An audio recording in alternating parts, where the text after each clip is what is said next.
Je m'appelle Néorine main d'encre. Ma vie vous semblera peut-être étrange, mais moi j'y suis habitué. Il faut dire qu'elle a commencé il y a 38 ans.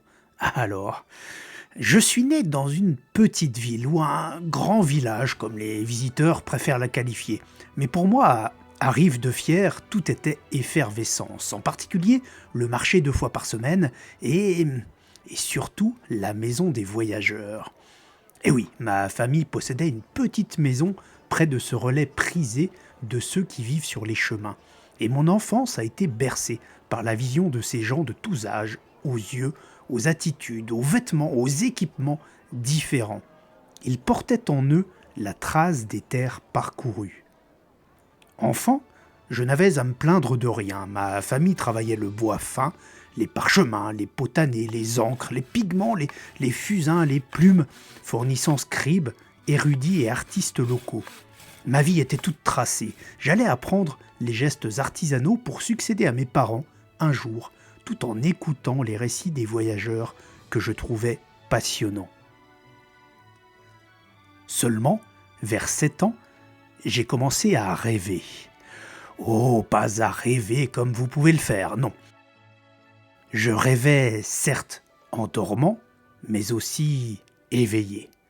Et en parallèle de ces rêves éveillés, j'ai commencé à sentir la qualité des matières premières, à distinguer une plume d'oie ordinaire d'une plume qui écoute, à produire des pigments qui disent vrai lorsqu'on les utilise. Et oui, je rêvais les yeux ouverts et je pouvais comprendre la nature même de ce qui m'entourait grâce à ces rêves. C'est à cette époque que j'ai compris que, comme quelques autres personnes, j'étais un haut rêvant. Ces anomalies que le monde pourchasse pour avoir causé sa chute lors du deuxième âge. J'avais peur de mes excursions dans les terres intermédiaires lors de mes fugues oniriques, usant des voix d'Oniros et de Narcos. Et oui, j'avais peur, mais j'étais aussi excité comme je ne l'avais jamais été. C'est à cette époque que j'ai commencé à dessiner, le soir, après avoir écouté les voyageurs, les incroyables terres qu'ils avaient parcourues. Là, une mer farouche au milieu d'un désert, et ici, un trou béant dans une montagne enneigée. Je dessinais, j'imaginais, je rêvais, je me projetais dans ce monde aussi vaste que l'imagination. Vinrent alors, parmi mes rêves, des songes très particuliers, qui me semblaient aussi réels que le monde lui-même. Je me réveillais parfois avec un parfum de rose autour de moi, alors que j'avais visité au petit jour une roseraie sointante de rosée de l'autre côté du voile du sommeil.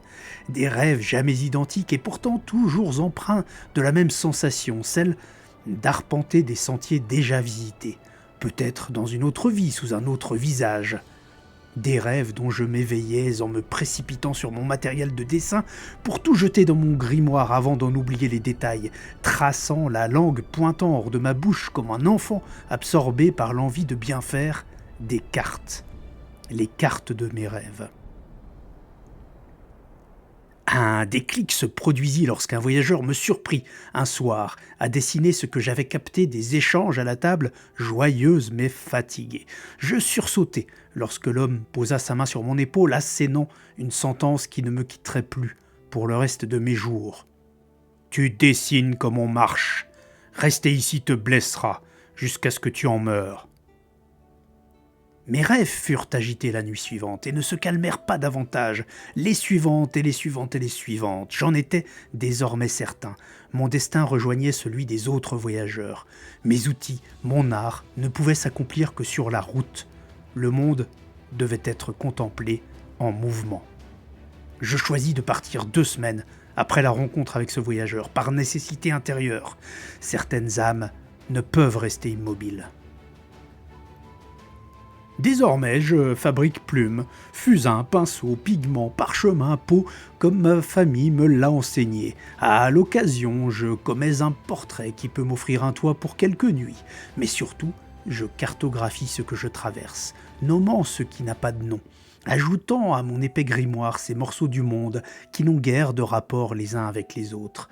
Et puis, je continue de tracer les cartes de mes rêves, m'imaginant, un jour, assembler les pièces d'un puzzle constitué de dizaines d'existences différentes en une sorte de carte parfaite, celle qui pourrait, qui sait, me mener au lieu de naissance de ma première existence. L'endroit qui marquerait la fin du voyage ? Vous l'aurez deviné, je tiens mon surnom à mes mains le plus souvent barbouillées d'encre de couleur.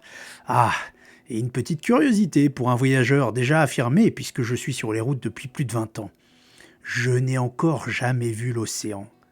Des mares, étangs, lacs et rivières, bien sûr, mais une vraie mer qui déborde de sa vitalité propre, non, jamais.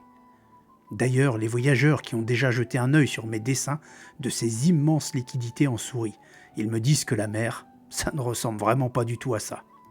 Qui sait, un jour, je saurai peut-être la dessiner.